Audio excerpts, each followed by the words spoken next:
परम शांति बाबू जी।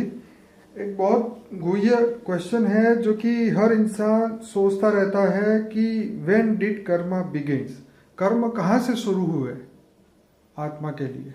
जैसे एक बात बताऊं, आत्मा का जन्म होते ही आत्मा मन वचन कर्म से कर्म बंधन में आती है। जैसे हम एक साधारण मनुष्य आत्मा की बात नहीं करते, हम केवल शिव से शुरुआत करते हैं। शिव ने ब्रह्मांड को रचा। तो शिव जो परम आत्मा है, क्या है? परम आत्मा है ना। तो परम आत्मा के पास पावर है। उसने सोचा कि मैं इस ब्रह्मांड की रचना करूं। उसने ब्रह्मा द्वारा सर्जन, विष्णु द्वारा पालना और शंकर द्वारा विनाश। तो शिव जैसी भी परम आत्मा जब उसके सोचने से ब्रह्मांड की क्रिएशन हुआ, ऐसी तरह कोई भी आत्मा चाहे देवता बनती हो चाहे मनुष्य बनता है, कर्म बंधन में, आत्माओं का जन्म होते ही कर्म बंधन में आती है।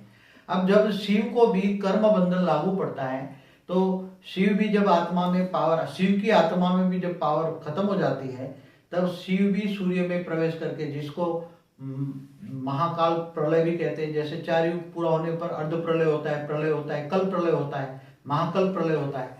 तो शिव भी आत्मा खत्म होने पर कर्म बंधन में आते ही शिव सूर्य में प्रवेश करके महाकाल अग्नि पैदा करके अपने ब्रह्मांड को खत्म कर देती है। ऐसी तरह आत्मा भी अपने कर्म बंधन को खत्म करने के लिए उसको पुरुषार्थ करना पड़ता है। तो सोचना शुरू मतलब कर्म शुरू। आत्मा का जन्म होते ही कर्म बंधन में कर्म आती है। सोचना शुरू, मन वचन कर्म से होता है ना, सोचना शुरू माना कर्म बंधन। ऐसी तरह महाशिव भी कर्म बंधन में आता है। महाशिव जब गैलेक्सी अपनी अनंत शिवों की रचना करता है, अनंत शिव पैदा होते हैं, तो उसकी पावर एनर्जी शिवों में जाती है। अनंत कोटि ब्रह्मांड उससे चलती है, पूरी गैलेक्सी उसके पावर से चलती है, अनंत कोटि ब्रह्मांड उससे चलते हैं महाशिव से। और जब महाशिव की भी पावर खत्म हो जाती है तो महाशिव महाकाल बनता है। तो महाकाल बन के अनंत कोटि ब्रह्मांडों को अपने रोम रोम में समा लेता है। तो महाशिव की भी कर्म बंधन में आता है। तो आत्मा की तो साधारण बात है, वो भी अपना, उसके अंदर फिर नेगेटिविटी आती है तो उसको पावर चाहिए तो अपने बाप परम महाशिव के पास जाती है। तो भगवान कृष्ण ने ये भी कहा है कि कर्ता से अकर्ता बन अर्जुन।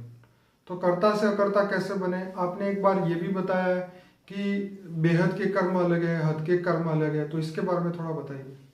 देखो, हद के कर्म जो मनुष्य करते हैं अपने जन्म मरण के चक्कर में आते हैं। क्यों है? कर्म बंधन से आते हैं। अब हद का कर्म माना मनुष्य अपने जीवन के लिए जो कर्म करता है वो हद का है। मगर बेहद के कर्म, जैसे बेहद के कर्म महाशिव करता है वो बेहद का कर्म है, परम महाशिव करता है वो बेहद का कर्म है, परम महाशिव करता है वो बेहद के कर्म। कर्म बंधन तो हद और बेहद दोनों में आते हैं ना।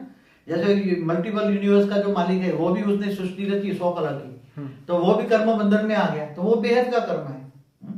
तो हद और बेहद, चाहे आत्मा हो, चाहे परमात्मा हो, चाहे परम आत्मा हो, चाहे शिव हो, चाहे महाशिव हो, चाहे परम महाशिव हो, हर कोई कर्म बंधन में आता है। सोचना माना वहां से कर्म बंधन शुरू। और मुक्ति, जीवन मुक्ति तब मिलती है जैसे शिव पूरे ब्रह्मांड की आत्माओं को अपने महाकाल अग्नि पैदा करके, काल अग्नि पैदा करके। तो ऐसे कोई कर्म है जो इंसान को बांधे नहीं, जैसे कृष्ण ने अर्जुन को बोला सकाम कर्म है, सकाम कर्म, मगर सकाम कर्म भी सत्य कर्म होता है, अच्छे कर्म होता है। तो निष्काम कर्म भी कोई भी आत्मा के अंदर कर्म बंधन तो आता ही है। जैसे सत्य कर्म करते हो, अच्छे कर्म करते हो तो स्वर्ग में जाते हो, बुरे कर्म करते हो तो नरक में जाते हो। कर्म बंधन तो आता ही है। निष्काम कर्म कहाँ जाएगा? आत्मा को निष्काम कर्म किसको कहेंगे? गीता का ज्ञान भी जो कहते हैं कि तुम निष्काम कर्म कर। सकर्म और विकर्म 2 हैं। और निष्कर्म जो बोलते हैं कि जो तुम्हें सत्कर्म भी ना हो चाहे विकर्म भी ना हो, ऐसे निष्काम कर्म, वो गीता में बताया हुआ है। तो विश्व कल्याण के लिए जो कर्म, जो सोच हम पॉजिटिव थॉट्स डालते हैं, तो वो कौन से कर्म बनते हैं? जैसे भगवान कृष्ण ने बताया कि तुम मेरे को याद करके कोई भी कर्म कर तो तू कर्म बंधन में नहीं आएगा। इसको न विकर्म कहते न सकर्म कहते हैं। तो जो समग्र विश्व कल्याण के लिए जो काम करता है उसकी आत्मा में पॉजिटिविटी आती है तो वो देवता बन जाता है। कर्म तो आ गया ना, कर्म बंधन तो आ गया। और जो कोई भी कर्म बंधन, उसको सत्य हो या बुरा हो, उसका भोगना ही पड़ता है।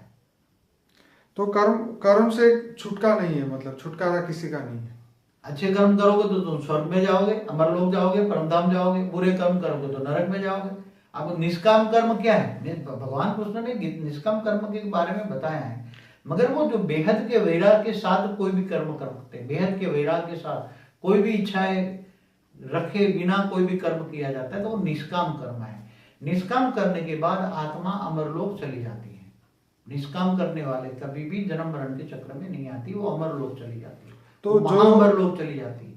तो ये हर कर्मों को खत्म करने के लिए इंसान को क्या करना चाहिए? आत्मा को कर्मातीत अवस्था, कर्म बंधन से मुक्ति माना कर्मातीत अवस्था कहते हैं ज्ञान में, उसमें कर्मातीत अवस्था, उसके अंदर न पॉजिटिव कर्म हो न नेगेटिव कर्म हो, आत्मा नेट एंड क्लीन हो जाए, उसके अंदर सारी रिकॉर्डिंग खत्म हो जाए। तो क्या ये योग से पॉसिबल है? हाँ, योग से पॉसिबल है। आत्मा के अंदर पावर आएगा, आत्मा के अंदर ऑलमाइटी अथॉरिटी से, पावर हाउस से कनेक्शन जोड़ोगे तो उसके अंदर पावर आएगा, तो पावर आने से आत्मा के विकर्म विनाश हो जाएंगे, न सकर्म बचेंगे न विकर्म बनेंगे, आत्मा कर्मातीत अवस्था हो जाएगी और आत्मा निराकारी बनकर वो मुक्ति और जीवन मुक्ति में चली जाएगी।